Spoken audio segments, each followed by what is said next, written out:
Dear students, welcome to NEET JEE Mentor. നമ്മൾ ഇന്ന് discuss ചെയ്യാൻ പോകുന്നത് കെമിസ്ട്രിയിൽ നിന്ന് വരാൻ പോകുന്ന നീറ്റ് എക്സാമിന് കെമിസ്ട്രി എന്ന് പറയുന്ന സബ്ജക്റ്റിൽ നിന്ന് ചോദിക്കാൻ ചാൻസ് ഉള്ള കുറച്ച് എക്സ്പെക്റ്റഡ് MCQs ആണ്. കുറച്ച് ചാപ്റ്റേഴ്സ് മിക്സ് ചെയ്തിട്ടാണ് ക്വസ്റ്റ്യൻ സെലക്ട് ചെയ്തിട്ടുള്ളത്. ഓക്കെ, അതിന് മുമ്പായിട്ട് മറ്റൊരു കാര്യം നിങ്ങളോട് പറയാനുള്ളത്, നമ്മളൊരു നീറ്റ് മോക്ക് ടെസ്റ്റും ഫ്രീ ആയിട്ട് നീറ്റ് മോക്ക് ടെസ്റ്റും അതുപോലെ ടെസ്റ്റ് സീരീസും അഡീഷണൽ ആയിട്ട് തരാൻ ഉദ്ദേശിക്കുന്നുണ്ട്. അത് ഉടനെ ലോഞ്ച് ചെയ്യും.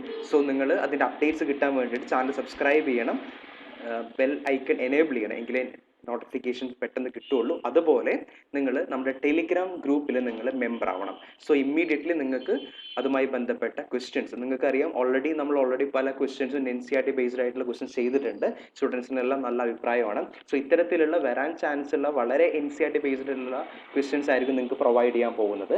അത് മാക്സിമം നിങ്ങൾ യൂട്ടിലൈസ് ചെയ്യാം. ഓക്കെ, സോ നമുക്ക് ക്വസ്റ്റ്യൻസ് സ്റ്റാർട്ട് ചെയ്യാം.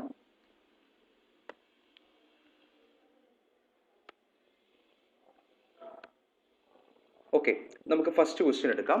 The number of chiral carbon atoms in alpha D glucose.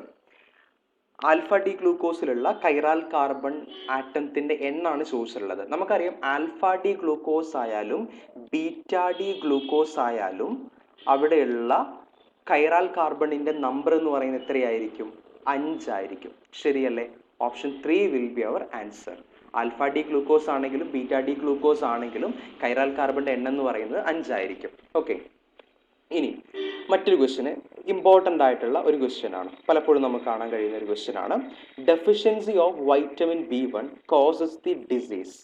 Vitamin B1 അതിന്റെ ഡെഫിഷ്യൻസി മൂലം ഉണ്ടാകുന്ന ഡിസീസ് ഏതാണെന്നാണ് ചോദിച്ചിട്ടുള്ളത്. Options: convulsions, beriberi, cheilosis and sterility. Correct answer ഏതായിരിക്കും? ഓപ്ഷൻ 2 ബെറിബെറി ആയിരിക്കും. Okay, beriberi vitamin B1 deficiency കൊണ്ടാണ് ഉണ്ടാകുന്നത്. കൺവൽഷൻസ് ആണെങ്കിൽ വൈറ്റമിൻ B6 ആണ്. B6ന്റെ ഡെഫിഷ്യൻസി കൊണ്ടാണ് കൺവൽഷൻസ് ഉണ്ടാകുന്നത്. എന്നാൽ ചീലോസിസ് എടുക്കുകയാണെങ്കിൽ വൈറ്റമിൻ B2ന്റെ ഡെഫിഷ്യൻസി കൊണ്ടാണ് ചീലോസിസ് ഉണ്ടാകുന്നത്. എന്നാൽ സ്റ്റെറിലിറ്റി, റീപ്രൊഡക്റ്റീവ് കപ്പാസിറ്റി കുറയുന്നത് വൈറ്റമിൻ ഇയുടെ ഡെഫിഷ്യൻസി കൊണ്ടാണ്. വൈറ്റമിൻ ഇയുടെ ഡെഫിഷ്യൻസി കൊണ്ടാണ്. സോ വൈറ്റമിൻസിന്റെ ഡെഫിഷ്യൻസി അതുമായി ബന്ധപ്പെട്ടിട്ടുള്ള ഡിസീസ് വളരെ ഇമ്പോർട്ടൻ്റ് ആണ്. ഓക്കെ, ഇനി നമുക്ക് അടുത്ത ക്വസ്റ്റ്യൻ എടുക്കാം. പോളിമർ എന്ന് പറയുന്ന ചാപ്റ്ററിൽ നിന്നാണ് ക്വസ്റ്റ്യൻ സെലക്ട് ചെയ്തിട്ടുള്ളത്. Of the following which one is classified as polyester polymer? ഏതാണ് പോളിഎസ്റ്റർ ആയിട്ടുള്ള polymer? Option 1 nylon 66, bakelite, melamine, terylene. ഇവിടെ ആൻസർ എന്തായിരിക്കും? വളരെ സിമ്പിൾ ആണ്. Option 4 will be our answer. ടെറിലിനാണ് പോളിഎസ്റ്റർ ആയിട്ട് വരുന്നത്. നമുക്കറിയാം ടെറിലിൻ എങ്ങനെ ഫോം ചെയ്തിട്ടുള്ളത്. ടെറിലിൻ എന്ന് പറയുന്ന ആരുടെ പോളിമറാ? ടെറിഫ്താലിക് ആൻഡ് എത്തിലീൻ ഗ്ലൈക്കോൾ, ഇവരുടെ പോളിമറാണ് ടെറിലിൻ എന്ന് പറയുന്നത്. അതൊരു പോളിഎസ്റ്റർ ആണ്. ഓക്കെ, ഇനി നമുക്ക് അടുത്ത ക്വസ്റ്റ്യൻ എടുക്കാം. Which of the following is an example of thermosetting polymer? Okay, 4 option. What is thermosetting? ആ വേർഡ് തന്നെ നമുക്ക് അതിൻ്റെ മീനിങ് ഊഹിക്കാൻ കഴിയുന്നതാണ്. നമ്മൾ തെർമോ അഥവാ ഹീറ്റ് കൊടുത്താൽ സെറ്റ് ആവുന്ന പോളിമേഴ്സ് ആണ് തെർമോസെറ്റിംഗ് പോളിമേഴ്സ്. 4 ഓപ്ഷൻസ് നൽകിയിട്ടുണ്ട്. Neoprene, PVC, nylon 66 and bakelite. നമുക്കറിയാം ബാക്കലൈറ്റ് ആണ് ഏത്? തെർമോസെറ്റിംഗ് പോളിമർ എന്നൊക്കെ പറയുന്നത്. ശരിയല്ലേ? തെർമോസെറ്റിംഗ് പോളിമർ എന്ന് പറയുന്നത് ബാക്കലൈറ്റ് ആണ്. അതിന് ഹീറ്റ് കൊടുത്താൽ അത് ഫ്യൂസ് ആവും.